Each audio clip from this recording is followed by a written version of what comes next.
After returning to Metro San Francisco following a college football career, Anthony Giusti felt like his hometown was passing him by. The high cost of living, driven by a constantly transforming tech industry, ensured that even with 2 jobs he would never save enough money to buy a house.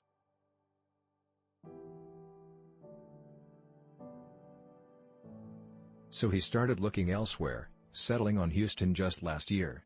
In Houston, I can be a blue-collar entrepreneur. With the Houston housing market, it made sense to come here, said Giusti, who started a house painting business.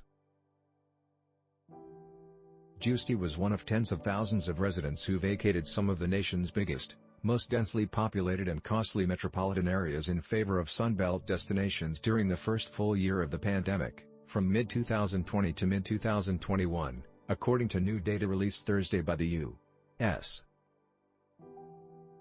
The pandemic intensified population trends of migration to the south and west, as well as a slowdown in growth in the biggest cities in the U.S. The exodus from the biggest U metropolitan areas was led by New York, which lost almost 328,000 residents.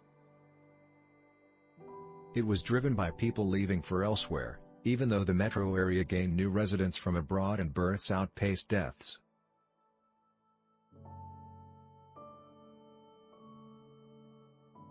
Metropolitan Los Angeles lost almost 176,000 residents, the San Francisco area saw a loss of more than 116,000 residents, and Greater Chicago lost more than 91,000 people from 2020 to 2021.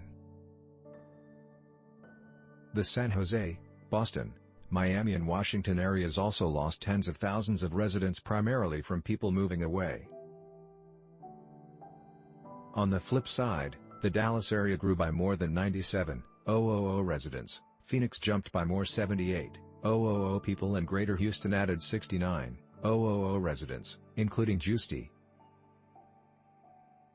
In the Phoenix metropolitan area, growth was driven by moves from elsewhere in the U.S., while it was propelled by a combination of migration and births outpacing deaths in Dallas and Houston.